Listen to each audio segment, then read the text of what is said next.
Cabinet, the audit members of the Executive Council. Good afternoon, ladies and gentlemen, members of the Cabinet. Welcome to our first Cabinet meeting for the year 2025. As you know, our meeting has been quite review, which is why today's meeting is quite important. And I'm happy to see a full array of Cabinet ministers present. Before you is an agenda. I would like to run through it quickly. Obviously, the first item is the opening statement by the President and his reflections. And will be followed by an overview by me on cabinet processes and operations. And then we'll be looking ahead in terms of our strategic direction, and that will be led by the President. Of course, one key item that we are all aware of is the USAID moratorium and its impact assessment. And those discussions will be led by the Minister of Finance and the Minister of Foreign Affairs. And there will be a brief lunch, which will be followed by updates by key ministries and agencies, as you see.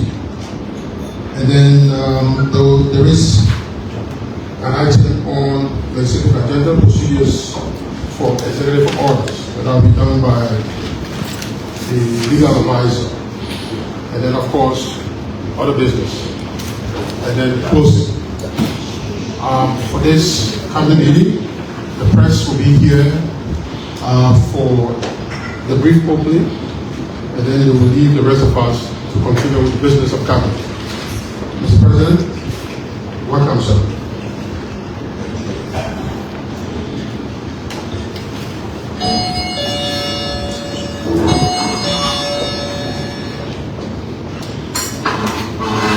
Thank you very much, man. Good morning. I want to welcome you, and I know among us some new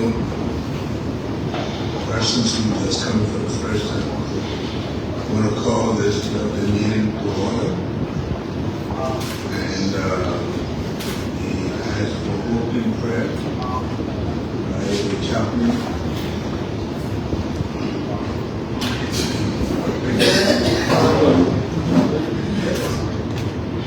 Father, we thank you for the space together.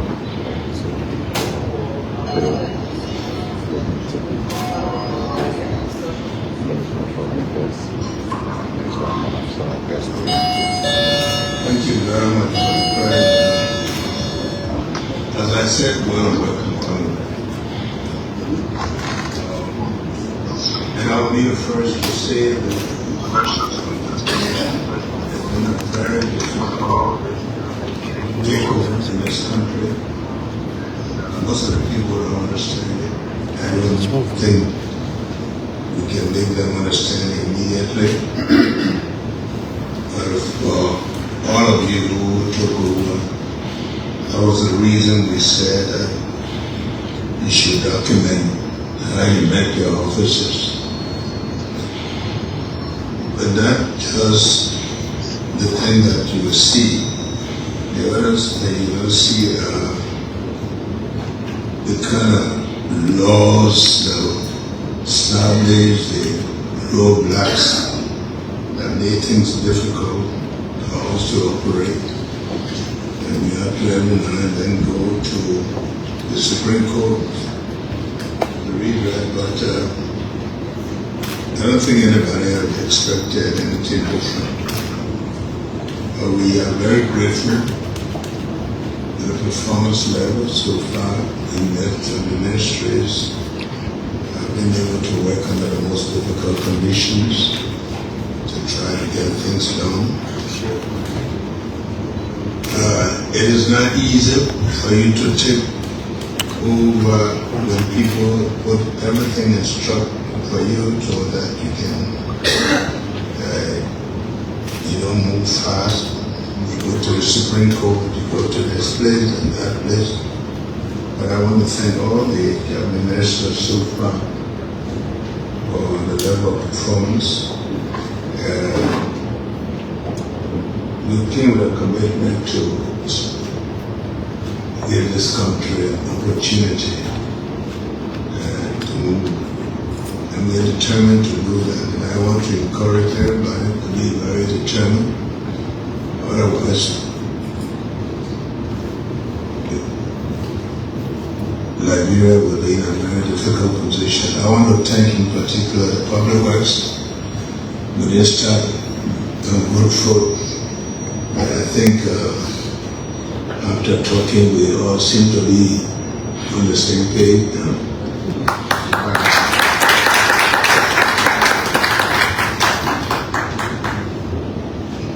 When I went to Lofa, I saw the two ministers. And everywhere you pass, you see something being done. Let us know that this government came to power on the basis of commitment to serve the people, to make sure that we right some of the wrongs, even if people don't believe that they were wrongs, but we know what's best for our people, and we are committed to that. We're going to do that. And infrastructure is our most commitment to this country. Be able to open up the country, opening up the country has a moderate dividend to pay in terms of health, in terms of what people pay. Today you can go to all the way to Foya in 7 hours. In the southeast, maybe with that briefing. Because as much as I've been to the southeast, because of the road condition, I can't. Sometimes you go through Grand Coup, you go. So maybe the public work people will be able to tell us exactly where we are in the southeast, because that's a place that is complicated. And of course, even with the River Set corridor, what happened there of recent that made things difficult and what we're going to do about it. I want to also talk to the finance people. We have to appeal to them that under all conditions, I know people come and say we are here to tighten the loopholes, but I want for you to loosen some of the tight holes because we have very, very critical situations that sometimes we have to go out of our way. Over the weekend, I had a meeting with, after the successful trip to Boakai, for the first time to give those people water.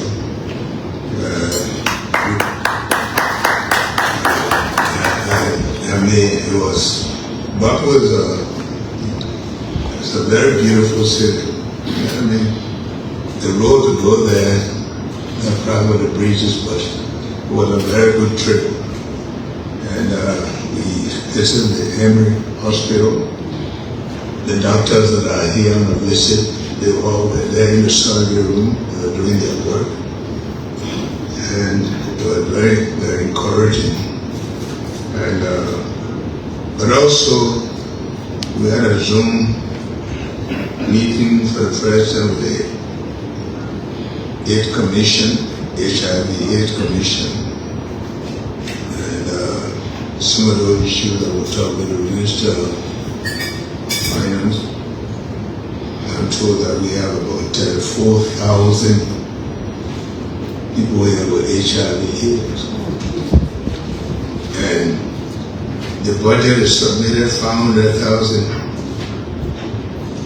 They got only 45,000.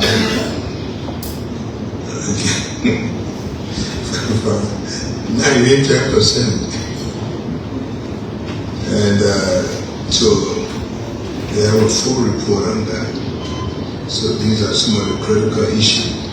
But I'm also happy that the Army, I saw photos of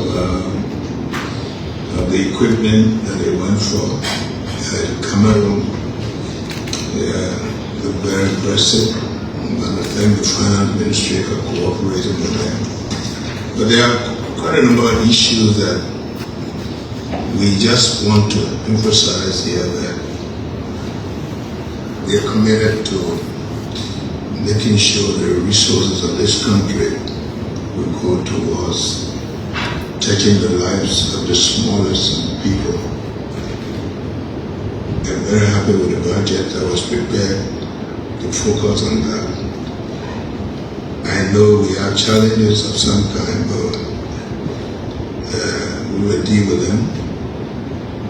People haven't still understood that the people in this country have suffered for a long time, and it's about time we give an opportunity. We still got some Tobias and some balance to try to offset that, but I think for those of us who are on the side, we should show our strong commitment to making sure that things work.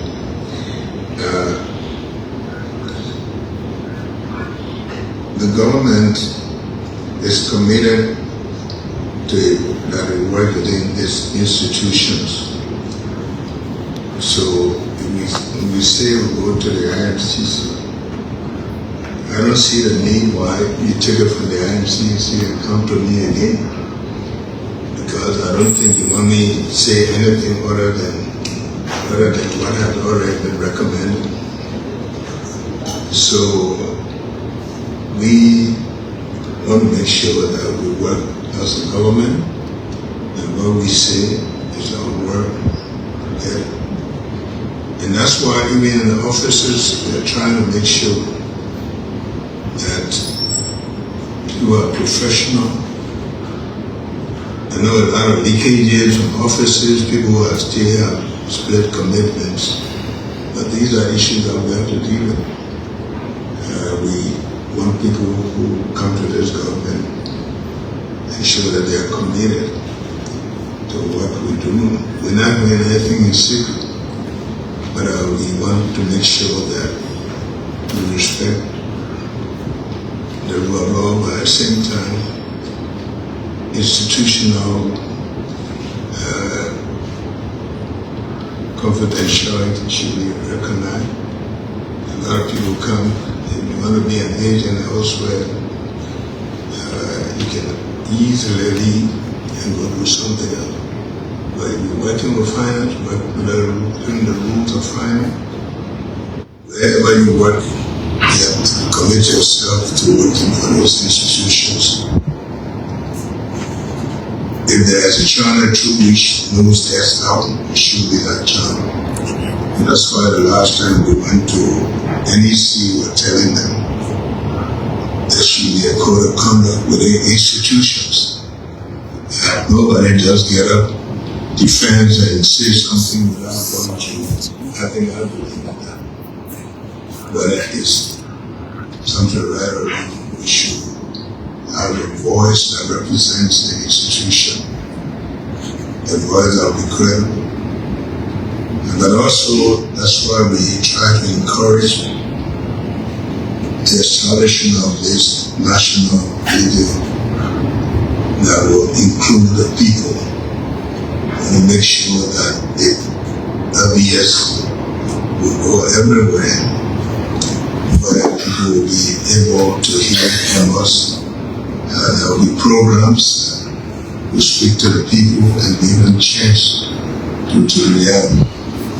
There are going to be a lot of propaganda radio stations here, but the LBS will be the voice of the government. We want to make it so.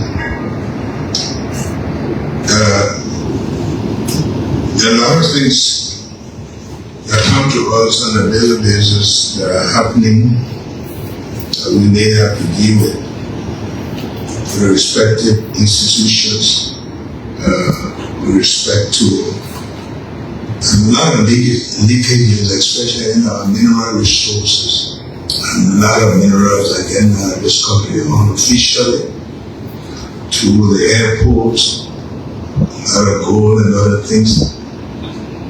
If we have to take a radical move to make sure that we introduce an inspection system, RIA will do that.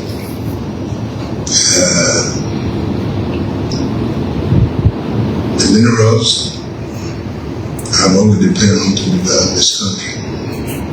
And we're not going to allow people to take that back. So I have said over and again, and in fact, that was the only place I went since I took over. I'm very concerned about it. As we increase the number of flights that come here, we also have to increase the supervision as to how things leave through that. We are very concerned about it. We have to also put more into the youth programs. The SOEs just raised some funds the other day just for the number of youth. The applications were over 15,000. There will be more. If we don't invest in the youth and in security, I don't think we stand a very good chance to do that. So we really want to appeal that sometimes we have to. And as we get other revenues on places, the youth programs should be given attention. The youth of this country have suffered a lot. Some of them have been trained by the year, they have graduated, they don't have jobs. And sometimes we just say, oh, they're hardworking people, but let's understand that people are going through a lot. And we have to pay attention to them. So sometimes we have to be smart in dealing with those kind of situations. I would like to, at some point in time here, when the gender ministry, as with respect to how well getting the children out of the street is working, and where they're living homes, how well those homes are functioning, those people who are custody of those youth, the children, how well are they taken care of.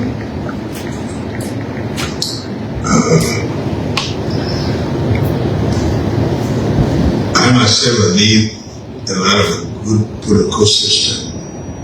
You come to the mansion, you are overwhelmed. You go to the house, you are overwhelmed.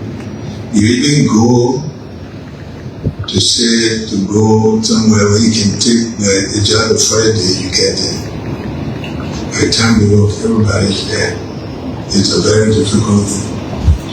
I know that father doesn't go through that, but I do.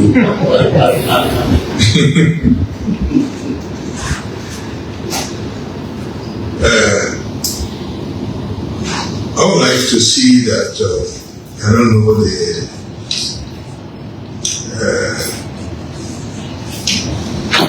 GSA.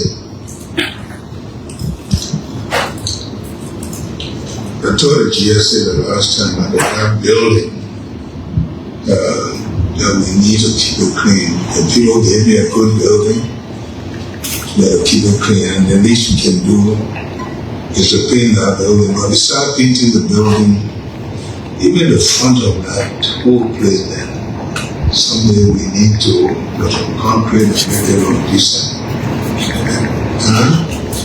The ministerial complex is the most used place now. We have to make it look desirable. I know very well that where I go in the building is mostly where we have the conferences, and I'm sure that they make those places clean because we go there. I don't know about the other places, but we intend to pay visit to go to these buildings. Even the Ministry of Internal Affairs, we get a lot of news that we'll be visiting those places to make sure that they meet the standard. I don't like to gloss over anything. Like yesterday when I was coming, I saw the red light, the dead back from the main road, and I caught the student here. And he told me that they do that on Sunday, so that in the night they can move. The city is looking cleaner, but we Liberians we used to cleanliness, so it's changing, they have changed, but those are all the things that we make sure that we monitor. There's a lot of things that the Minister of Justice will need to look at. Pending cases, we're going to review all those cases that are pending. We just hope that the Ministry will come up with a system can handle them. Those missing children, and they're going to leave that unresolved. The missing 16 billion that are going to we're not going to leave anything unresolved. We want to know what happened. Let the public know what happened. Yes. So, no intimidation, nothing going to look at us. If the minister needs help to making sure that no cases come to the forefront, we'll do it. But we want to make sure that the Liberians know that they have a government that they can depend on. Review of contract, NETEC, all of these, the anti-corruption laws, the proposed constitutional review, the summit of the SOEs, so many SOEs, some of them, the creation of the rail authority, all the things that we plan, we have to do. So I just want for us to brace ourselves to make sure auditing reports that are coming up, we will deal with them. I don't care when you cry. We don't intend to long hair, but we just intend to show people that we will always prevail in this country. That people will prevail in this country, and there will be nobody who will be above the law. We talk about the Declaration of Assets. Let's make sure that the cabinet is on board. We're going to make sure that the legislation is going to be on board. We're going to make sure that the judiciary, we all want the country, so God, nobody should be above the law. And those are the things that we've been talking about. We were going around, the people don't understand, but because of the problems of this country, we're going around trying to create a good image for the country, for investment. This time we have opened our eyes to governance. So people who think that we are not doing that, we're not doing that, we have to take care of the emergencies first. We hope also all of the talking businesses, we cannot negotiate forever. The people need jobs. Don't tell me because you want to do it perfectly. We have to create jobs. We have to sign those agreements with people to invest in this country. There's a very, very big backlog of people in this country who are young people who have been trained for years. Some of them finished school, the job from one master's degree to the other, hoping that they will get a job. We have to create jobs. And so we have to nail down some of these agreements finally. And I am appealing to everybody who is concerned about concluding these agreements so that people can create jobs. We will lessen the troubles and make sure that we nail them down until this finishes. I know in this modern world there are a lot of people who bring their proposal, they want to bring this, but you have to sit there and conclude on something. So I want to appeal to those from the NIC, the Justice, the IMCC, and we have to get down to business. We're going a year, 3 months. We have to create jobs. I hope everybody was understand. People want for food, the young people want to do things for their country and themselves. in the agriculture area. This year, we have to have a poultry program in this country. Liberia used to be independent in poultry. I know it when I was minister. We didn't bring one bird in this country. Poultry establishment is not a rocket science business. They just be talking and talking and talking, making negotiations. Agriculture is a way forward in this country. So I'm just saying this year, we have to create jobs, make sure that people are working. We have to make sure that there's, even for this, we hear everybody in the world is closing up. This is our home. Some of our people will be coming back. We have to do something. So I just want to say this cabinet meeting should be very short, but to the point where we recommit ourselves to making sure that this country begins to move in the right direction. We are not getting for 2029. We are working to build a country for the Liberians. You want to build yourself for 2029? You can just resign and go start to we want a Nigeria now. You don't know the old thing here, the climate street, or if you don't want to eat now, you can go and wait for 2029 and then to do. But the people in Nigeria want to live now. So I just want to make sure people talk about racial, but we leave it voluntary so that we think that you want to engage in 2029, you can believe and get the I want to thank you. We'll be having more discussion on these issues, but so far, the agenda of this cabinet hearing is not too long, but it's very long because we will look mostly on issues that we have to talk about and the way we move our country to development. I only have one country, that's Nigeria. Thank you very much. His Excellency, just a few more Boakai there during first cabinet meeting this year, and a lot of issues were highlighted during this. And so we're about to leave this venue, hopefully to resume after a period. Thank you for following. So this is Executive Mansion page. Good afternoon.